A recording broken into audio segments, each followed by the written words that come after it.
Welcome to the Marty Reesner episode of 97 Octane Hockey, joined by my good pal, Mr. Bob Schmidt, and my middle son, Mr. Noah. We all were in attendance today for the Oilers scrimmage and, the fan day, and looking forward to tomorrow's preseason opener against the Jets. What'd you see in that scrimmage that impressed you today, Mr. Bobby? Well, first off, I am always impressed at the fan turnout for like just a little shinny scrimmage kind of thing. Like we're definitely in a hockey mad atmosphere here, and these people showing up and they're cheering for shinny goals, scrimmage goals, and stuff like that. There's somebody who's playing in the AHL. You can tell, yeah, they want it bad. Yeah, they love it, and they feed off that. So I think it's a good introduction for the players too, to kind of, especially like you were saying, the guys in the AHL and from the minors and stuff who aren't maybe used to this kind of atmosphere yet, and they kind of get that feeling in the rink, like, oh, there's a bit of a buzz because we got that Oilers training camp on. But overall, it was a competitive game for the most part. Was it a 1-goal game, I think, in the end, right? Yeah. 2-1. 2-1. So it was entertaining, good, and I like going. Of course, I like to see Connor. I like to see Lee. I like to see the big names, but I like seeing these guys that we don't know much about yet. That's who I like to see coming up in the pipeline, and see how comparable they are. You know how they look to. See Borgol go up against Kulak. How's that work? Right? That kind of thing. I like that dynamic. It was a good time. Raphael Lavoie, couple of flashes from that kid. There's a little bit of heat on some of his shots. I was interested in watching him go. What's funny is I was sitting beside Lotzie, like Ryan Lotzberg, and we were right at center ice, and Team White, was just kind of going through their sort of horseshoe stuff before the game even started, and people are judging, the shots there and thinking, is that going to help them make the team and that kind of stuff. So I kind of got a kick out of that. And to my right was all the Edmonton media guys like, Stauffer and Jason Greger and Rashog and Louis DeBrusque and Jack Michaels and Gene and the whole crew. Reed Wilkins wasn't that far away from me. I should have said hi, but they kind of had this funny little police yellow tape kind of sectioning off their section. But, Connor, I don't think I'll ever get tired of watching that guy skate. And I know this is just preseason and whatever, but there was a time where he kind of wound it up and he regrouped and went back, and it looked like you were watching the whole thing where he went through the whole New York Rangers team all over again. Like it was the exact same feeling. I'm like, holy shit, I'm not going to sleep for a week after seeing this. and it's preseason. And then, watching Nurse today, I think he's worked on a little bit of his skating even more this summer, because I was noticing when he was behind the net, these quick little short strides and quick feet and really focusing on getting two pucks and getting them out like fast and now and being able to head up ice. And I thought he had a 98% flawless game. Yeah. Just one pass was a little bit behind, I think, Fogle in his feet a little bit. Other than that, the guy was lights out today. And I know it's preseason, but he showed really, really well today. I had to laugh, at the opening, and I guess I need to show the picture of it because opening face-off. Oh, there's McDavid and Dry here, and I'm thinking, are these two going to square off?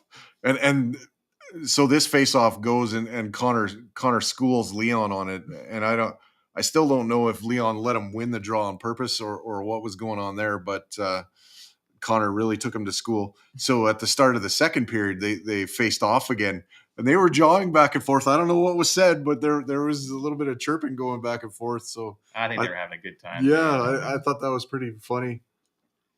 It's probably the most relaxed practice they probably had. We're able to go out there and just play, right, and just kind of feed off the crowd, enjoy the momentum. Some of the younger guys are definitely still trying to make an impression. Some of the bubble guys are trying to make an impression too, but. I think this was just a fun day for them, a fun shinny for them. Yeah, I think they like to be in front of the crowd again and kind of, get that part out of the way. And I noticed, that goal that happened, Connor Brown gets the puck and makes a nifty pass, not to McDavid, but to a spot so McDavid could get around his man that was close by, and he let him. And so McDavid's away, and then Kane cut backdoor, and Connor made a beautiful pass and backdoor tap in. Pretty goal. I know it's preseason, but that was a pretty goal. And so that line already, has some chemistry. Early on in the game, it was Connor and Leon head to head. That sort of changed as the game went on, but the one thing that didn't change is Nurse and Bouchard were out against Draisaitl and his line all day, and kept them to a donut. So I guess that's promising. I thought Skinner looked good. I mean, I don't think there's anything he could do on Kane's goal, and Jack Campbell made a almost like Devon White kind of catch in center field on a wrister that was going middle of the net. He just kind of scooped it out of the air and caught it like it was nothing. Jack looked comfortable. I know CC beat him on one, but he looked very comfortable in the net. I'll be honest, I thought all four goalies showed well, like Rodrigue and Pickard. Pickard had the save of the night, I thought, too, but all four of them played well. And that was on Kane again, too. I mean, Kane had some wheels going. It was enjoyable. You don't want to read too much into kind of a preseason scrimmage, but what do you think, Noah? Holloway was on his feet. He quite impressed me. He didn't materialize anything out of it, but he had some pep in his step. I'm hoping he can crack the lineup and be, effective, a bottom role player, a bottom six, and make a role for himself on the team. Well, I see him fitting well into our third line, and he should get more ice time this year, I think, too, once he shows himself, kind of thing. But I agree with you. I thought he looked he had a bit more zip. He looked more confident, and it's also like it's not his first camp. Like he kind of knows what it takes to produce here and to show what it takes to show at camp, and he looked a lot more comfortable in it. But one of the things that stood out for me was I did not realize how fast Connor Brown actually is. No, I did not think he had that kind of foot speed. I wasn't expecting much out of him, and the more I heard about him, and the more it seemed like a better signing as time went on. Especially seeing him play with McDavid, it's like, this is going to be sweet for us. Well, I knew he could score. I knew he had some good hockey sense. I mean, I've seen him play obviously before, but I was unaware of the foot speed that he had. Like he kept up with the play, and like you mentioned there, Dursa, how he led some passes and that sort of thing. Like his thinking, his hockey IQ, and his speed for the game fit well with what they were doing there today. His playmaking ability took me by surprise. Like there's a good player there, and him and Connor and Kane. Once again, you don't want to read too much into it, but you are watching him play against Nuge and Draisaitl and Hyman. I mean, that's for a large part of the day, and that's a pretty good line, as good as any line probably in the NHL. And they rose above that. They look like the top line. So I think there's going to be him staying healthy. It's going to be a promising year from that trio. I liked what I saw. Well, that's going to be a big thing for us health wise too, right? Yep. We need guys like Kane. Obviously, we need him to stay healthy. But I guess CC was kind of struggling with injuries throughout most of the year too. And we shit on CC pretty good for the most part. I always liked him, but he definitely took a step backwards last year than he did when he first showed up. And now you find out he was actually fighting injuries all year for the most part. So Yeah. hopefully we see the CC of 2 years ago, stays healthy and is effective there. Is he a top 4 D-man? Probably not, but that's the role he's going to be on our team. Just keep it simple and be effective. That's all we're asking from him, really, to be steady. And the leaps and bounds Bouchard's made since he started with the Edmonton Oilers organization too. He's a way better, more mature. I wouldn't say he doesn't just do things. He kind of thinks them and makes more mature plays. Well, it's funny you bring him up, Noah, because I actually think there's going to be a big spotlight on Bouchard this year for the full season. Yeah. Like he showed what he could do once we traded Barrie and we give Bouchard all this responsibility. Of course, Ekholm coming along and it was a huge compliment to Bouchard's game. But now we're going to have him for the full season playing that role, right? Being the Tyson Barrie, or hopefully better than Tyson Barrie even, in that spot on our top 4. So there's going to be lots of eyes on him. So we'll see how he does with that kind of pressure and that kind of responsibility. I thought today Bouch was quiet, but in a good way. Like you didn't notice him with any glaring mistakes. No.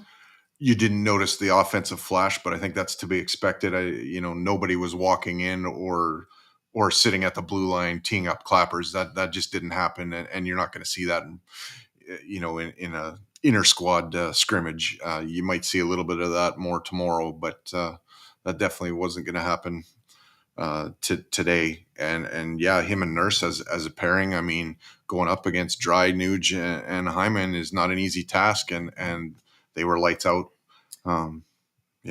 Another guy for me actually is a guy who's not going to be on the opening day roster is Bo Aki. Yes, I'm actually I was impressed with him already in the Young Stars tournament.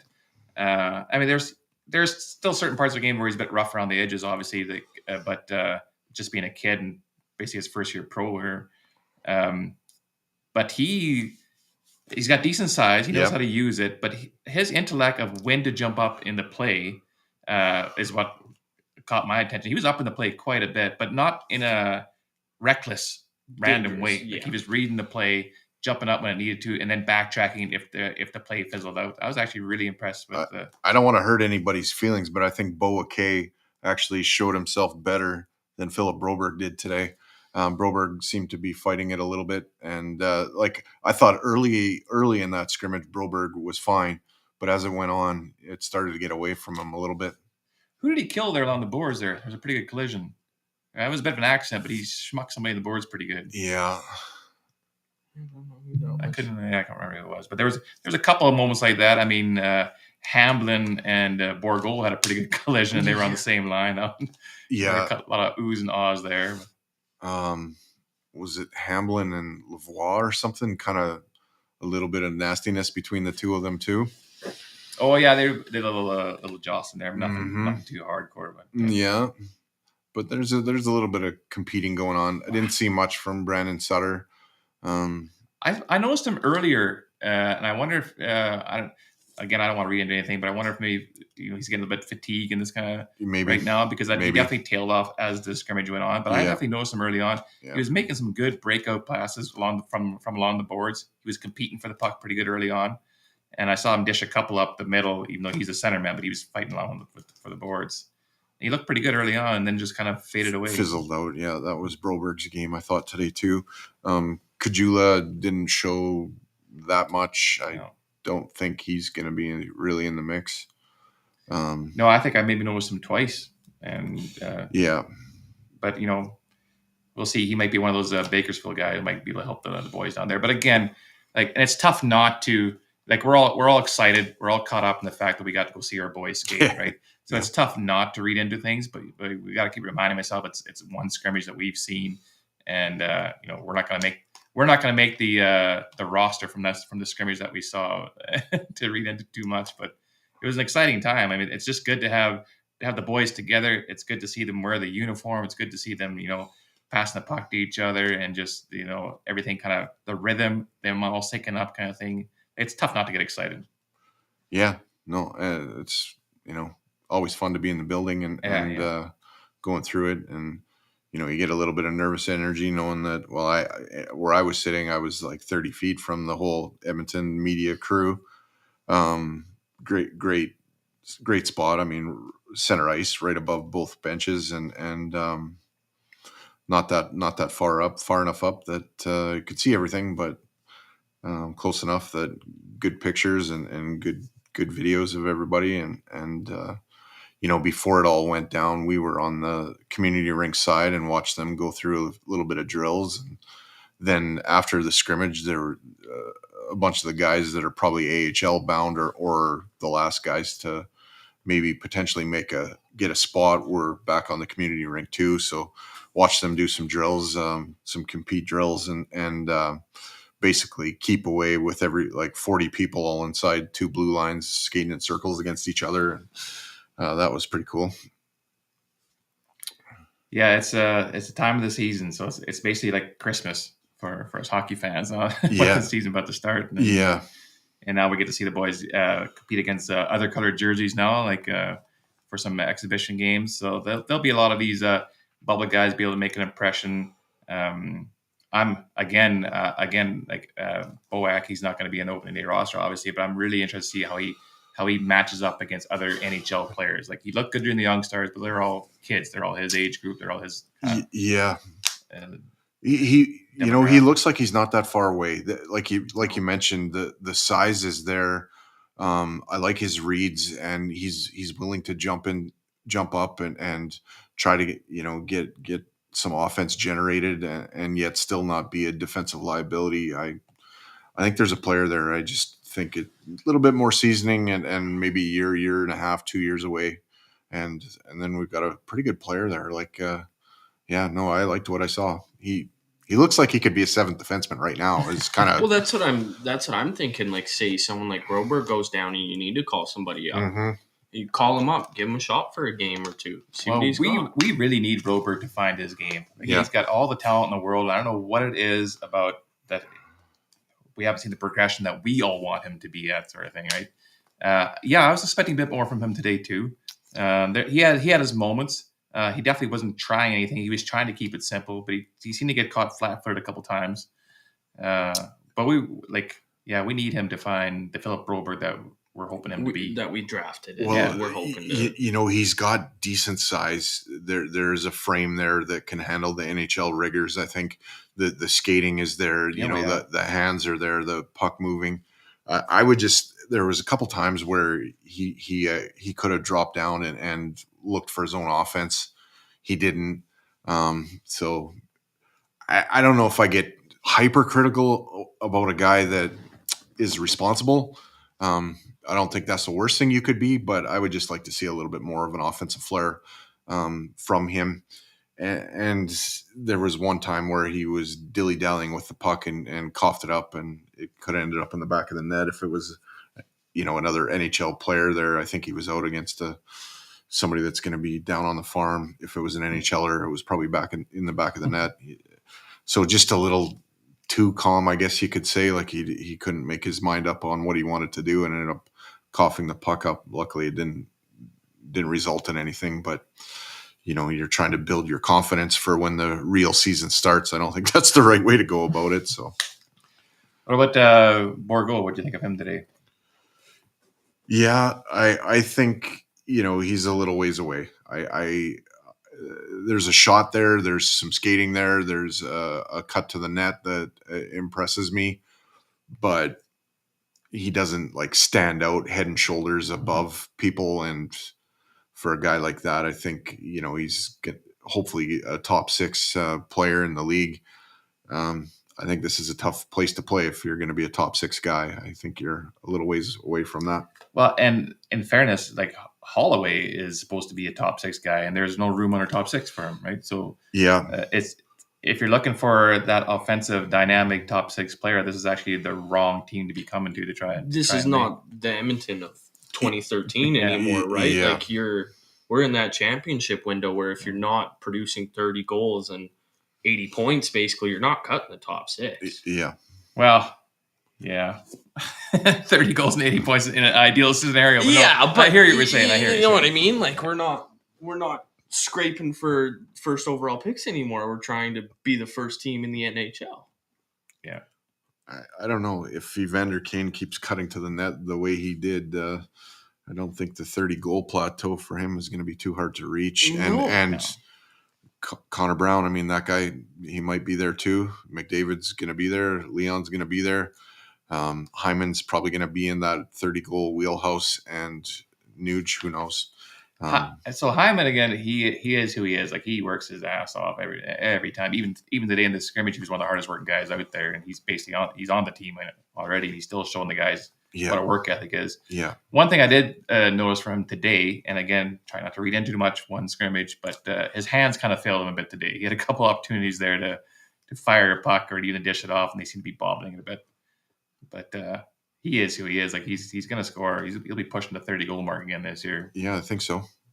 It's kind of wild that there's maybe 300, if that, people in the building there, and McDavid gets the puck like you were saying, and you see him circle around and start to wheel, and you can just kind of feel everyone's collective breaths just hold for a second. The whole buzz. It just and a shinny, and I'm as guilty as anybody else. Like, as soon as he picked up the puck, I'm holding my breath and like, here we go. And then we cannot take for granted that we are living in the Connor McDavid era. We get to watch this guy. Yeah, no, it is. He turns a shinny into an event.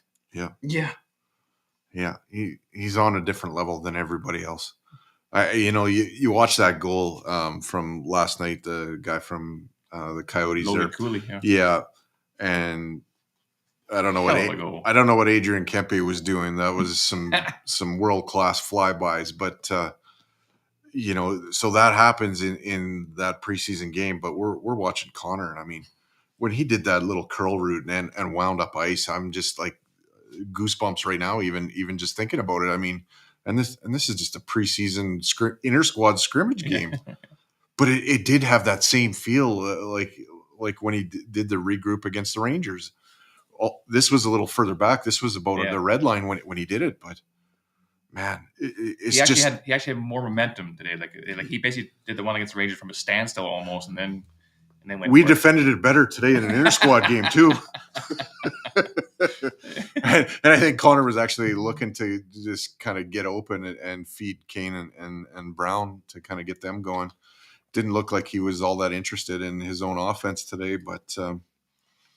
Well, it looks to me like I think the plan here is like Woody really wants Leon and Connor to drive their own lines as much as possible, and then hook them up for the power play, right? So if Connor Brown keeps doing what he was doing today, and especially with like speed wise, he was up with both those guys for every rush. If he can carry that low, then we're fine, because that Leon Nuge Hyman line looked really good. Like, they, out of all the lines, actually, I think they probably had the best chemistry of the line today.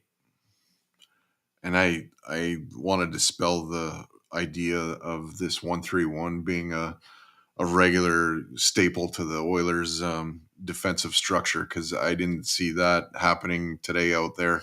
I personally believe, and I heard Rob Brown say the same thing on the Got Your Back podcast the day after, shortly after they first implemented that. That they're going to use that as a way to kind of put the clamps down when they have a lead kind of late in third periods. It's not going to be their regular go-to defensive structure. And from what I saw today, I think he's on par, and I'm going to agree with that, because it looked like normal Oilers hockey. It didn't look like we were sitting back and playing the trap against ourselves. So I think there will be more focus on the defensive side of the game. Like, you hear every guy they've interviewed so far during camp. It's been 3 days. Not a player doesn't mention the word defense during their interview. So it's definitely being stressed. I'm sure Woody brings it up a lot, in their team meetings. I think that'll be the focus. And having said that, so like everybody's talking about Connor McDavid's numbers. What kind of numbers is he going to get? Is he going to from 180? Is he going for 65, 70 goals? I actually do think that Connor's numbers might go down a bit, close to the 50 goal mark and the 130, 140 point mark. I think his defensive game is going to be that much stronger. He'll still win the Art Ross. Like, I'm strong believer he'll still win the Art Ross. But I do expect a more defensive minded game from him. Defensive minded, he'll still score 50 goals, 130 points. But to call a guy like that defensive minded, I just think we'll see that bit of a pressing shift. in on defense. Yeah. Like and especially with Connor and Leon, they don't need to work on offense. They're the two best point getters in the NHL. So the only thing I'd imagine they really put their emphasis on this summer was defense and shoring up the defensive game. Shoring up behind your 200-foot game. I'm going to disagree with you too. I'm going to say he is going to take I don't know if it was 1986 or 1987 Michael Jordan approach to this season. And I knew there had to be a Jordan or at least a Bull there's that year. It was early in Michael Jordan's career. Anyways, I'm not exactly sure the year, but he won the scoring title and he also won Defensive Player of the Year. I think we're going to see Connor McDavid go full Pavel Datsyuk and be this stalwart offensive player that he already is, and work, twice as hard to back check, pick the puck off of people, and go the other way. I think that's what we're going to see. I think there's going to be this thirst to get it done on both ends of the ice at mock chicken. If Woody can scale back his minutes a little bit so he can play about 20 and be fresh the whole time, I think the sky's the limit for what this guy could do. I think it's possible for Connor McDavid to win an Art Ross and a Hart and a Selke. I think he can run the frickin' table and win everything except for the Vezina. Don't count him out for the Vezina either, I guess. It might be easier for guys to win the Selke now that Bergeron's retired. Yeah. It opens the door a little bit. I think the Norris is probably one he won't win, and the Clancy. But no, I don't see him really relenting from the way he plays the game offensively. I just think he's gonna. Well, he'll still be the most offensive force out there. Yeah, that is his. Yep. That is his number one. Yep. That's a given, right? And I think his numbers are going to go up from last year. Eh? Yeah. I'm not going to complain if it does. Don't get me wrong. You're just punching that over for the points over 150. I'm taking the over. I think he's unlocked even another gear from what he's brought before. Which, you know what, he is capable of doing that for sure. But to have look what we're talking now. It's crazy. He's the most gifted player that we've seen in the modern era here, and he's getting better. And now we think that we can take another step. We're talking about him taking another step. Yeah. Whereas before we didn't see a player be able to reach this step here in the 2000s. And he's getting better. He's evolving as a player. It is unreal. It's fantastic to watch. And kids, get your kids to go and watch this guy because it's not going to be here forever. That's the sad part of it all, but enjoy it now because he is one fantastic player to watch play. And he's not alone. Leon Draisaitl is an amazing talent. I look at Leon and I think he's the most amazing passer on the backhand that I've ever seen. And that goes back to Gretz. I mean, I don't think there's anybody that can send a 75-foot saucer backhand pass right on the tape to spring somebody for breakaways like Leon. He's just in a league of his own when it comes to passing the puck. Developed his own office from the impossible angle on that right side, almost on the goal line, feet behind it. And you'd think that the goalie would have him at his mercy, but it's the other way around. He fixes the net just so he can score in it again. And I think that was Winnipeg. Yep. And it becomes like a quiet area for him, and he almost gets forgotten about because the angle is so severe. You can't score from there. Well, watch me. Yeah. And he's just become, a sniper, an absolute sniper from that spot on a one-timer. I think Edmonton can do some damage this year. I think we're top 3, if not one of the President's Trophy team. And if Edmonton can scale back McDavid's and Draisaitl's minutes, like you say, to closer to 20 minutes a game and roll 4 lines more effectively and keep McDavid's energy kind of full bar every time he gets on the ice, I don't think there's a ceiling to what he could do. I think our bottom 6 has to establish that to be an option. We definitely need our bottom 6 to be able to do that. And if Holloway takes a step up that we want him to be, that if McLeod plays the way he's still got a lot of upside to his game. We have yet to see any the high potential of McLeod yet neither. Was Adam Ernie out there today? Mm-hmm. He was. I didn't know, so that was unfortunate. I was looking because I think he's a guy who could be a key element too for banging bodies around and such. And maybe that's why I didn't really notice much today because there wasn't much body banging going on. That's kind of his style of the game. But if those guys can, pitch in where we need them to be, tire the other team out and bang some bodies around, and to give Leon and Connor a bit of a rest, then we should be in good shape. One thing I noticed in Ken Holland's presser when he had his meet with the media, he called Connor McDavid the most driven player he's ever been around. And Ken Holland's been in the league a long time. Wings, you're talking those about Red Wings teams, and you're talking about guys like Yzerman and Lidstrom that he's been a part of. Like, and he said Connor McDavid's the most driven player he's ever been around. So that's a pretty good thing to put on your resume, I think. Yeah, I mean, Chris Chelios would have been under Holland. Mike Fedorov, Modano. There's some pretty good players that Ken Holland's watched play over the years. That's pretty high praise. Jack Michael said that to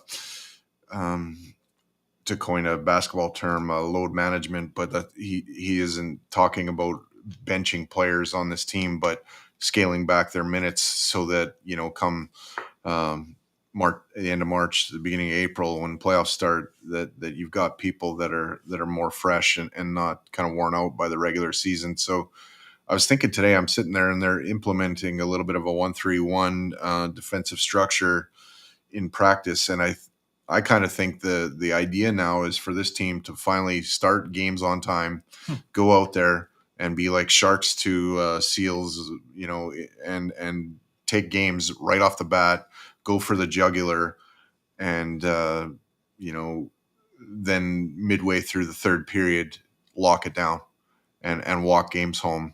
So you can reserve, the minutes of McDavid and Leon and Nurse and Ekholm and, Nuge and all the guys that you need come April to be fresh, and, Hyman, Kane.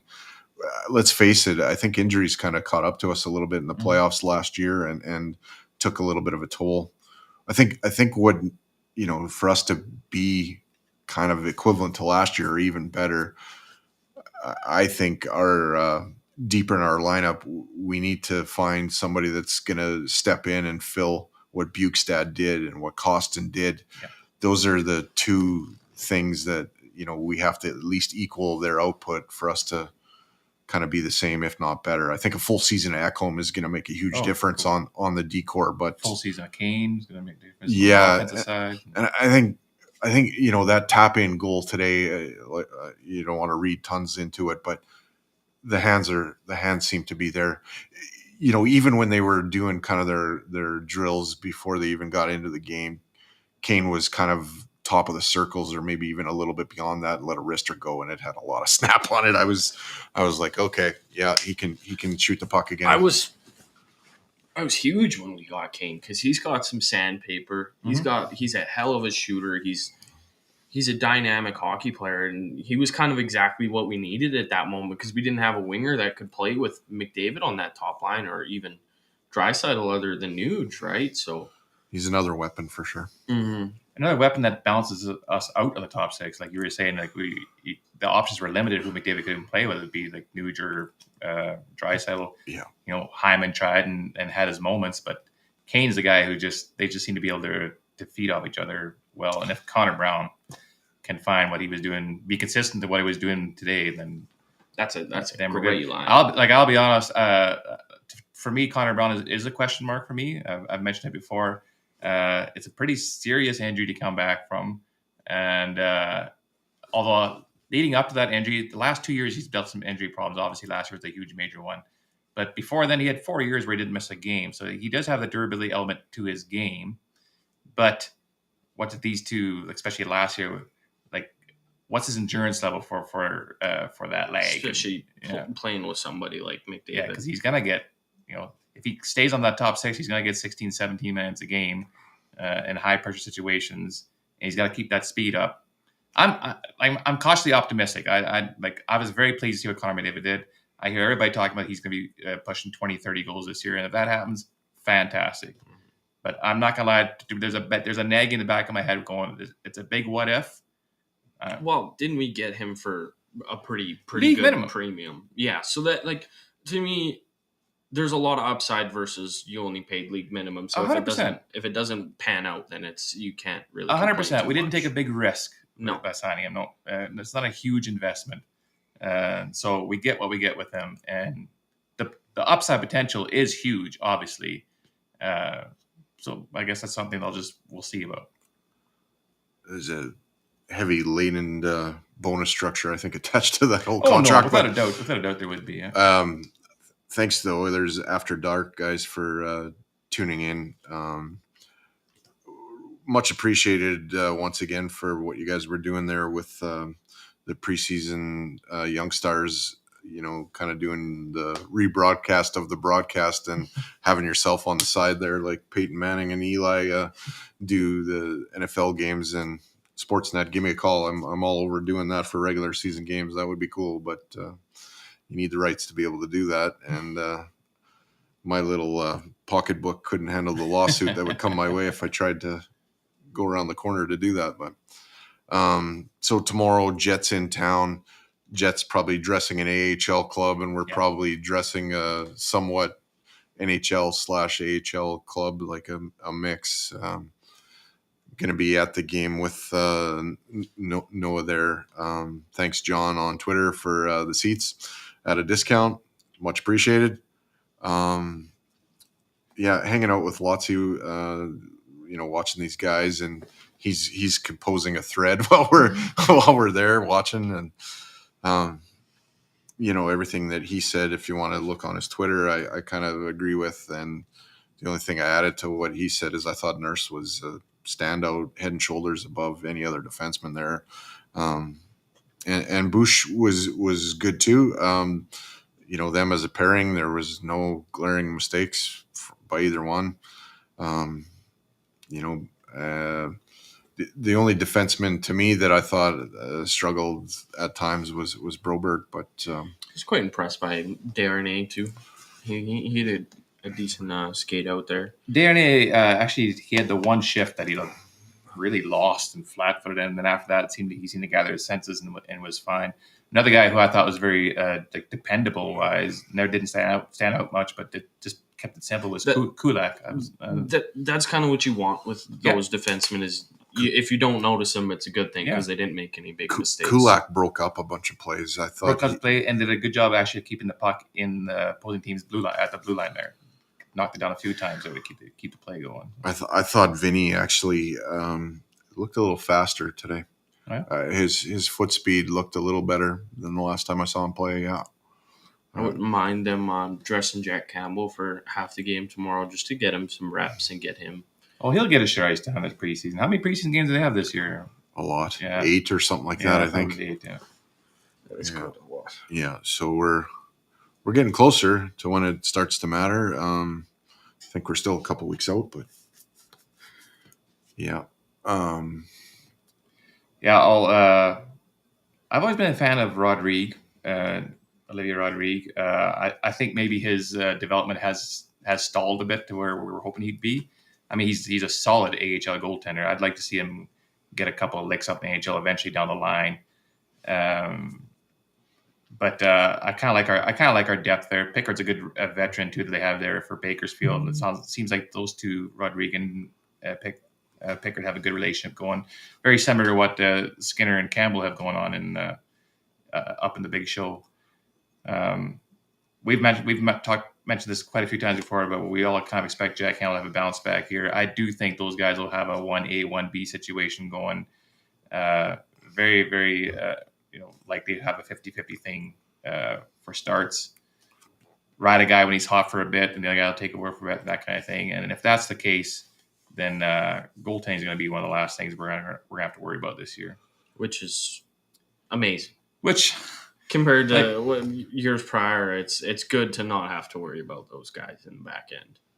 We had our moments there. Like obviously the Koskinen Smith era wasn't greatest, but Smith was battling injuries. But when he came in, there's some times where he flashed this Mike Smith of old, and then it's kind of like that's what we needed. Koskinen, I think he got shit on more than he deserved, but he definitely wasn't a number one goalie. No, for sure. Yeah, but before then, Talbot, before he started, his game kind of depleted there towards the end, but he came into the gate red hot. We had Roley there. Tommy Sal is probably the last dependable goalie that we've had in there for like a 4-year stint. Something that we could count on year after year after year. So. That name kind of gets forgotten about by a lot of people. Tommy Salo was a really good goalie for a while. He had a good run as an Oiler. For his whole Oiler run, he was fine. Like, he is the last goalie we've had that we could depend on year after year after year for like a 4-year stint. It was the tail end of his tenure in Edmonton where he kind of got beat, I think, by the shot from the red line, and in then the Olympics. And then it kind of started to fall for him. But I like Tommy Salo, man. I guess you could say his demeanor was similar to Cam Talbot's, a pretty calm, cool customer, and I don't know, or like UC Markkinen, almost like I didn't see Tommy Salo getting mad very often. He was a pretty calm guy. Yeah, well. But he's also probably not a guy who would have squared off against Mike Smith, though, at center ice. So Talbot had that side to him. Yeah, I mean, I something happens when you wear that jersey. They only live 3 hours away, but you see that sweater. I love that Talbot accepted that fight. Yeah, that is ballsy and gutsy. And Cam knew that it wasn't going to go very well, and still took that fight anyway. And I wouldn't say Mike Smith kicked his ass. Like, he just, he got the win. But he got the win, yeah. I don't think he really landed anything hard. He just kind of got the takedown. But credit to Cam for taking that, because Mike Smith's a different animal. I wouldn't take that if I was an attendee. No. Or I wouldn't have took the fight like Cam did. I probably would have did the jersey pull and try to just hold him off. Going back to that, especially, and you mentioned too, Noah, about Evander Kane's sandpaper. Like, are you guys surprised at all that we haven't seen Evander Kane fight yet, though? Like, he's got that sandpaper, though, but he hasn't had a fight yet.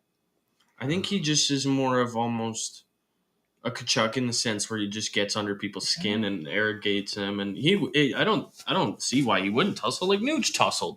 Yeah, Nuge has had more fights. Has Kane taken a fight since that wrist injury? I thought he did. I thought he did have one. No, I think he's had some scuffles. Maybe a scuffle, but I don't think an actual drop of the mitts. We need Dan from Oilers Nation and hockeyfights.com or whatever to correct us. I thought Kane had one since that wrist injury, but maybe I'm wrong. He had one since before the wrist injury. I don't know if he has one in the orange and blue sweater yet. I don't think so.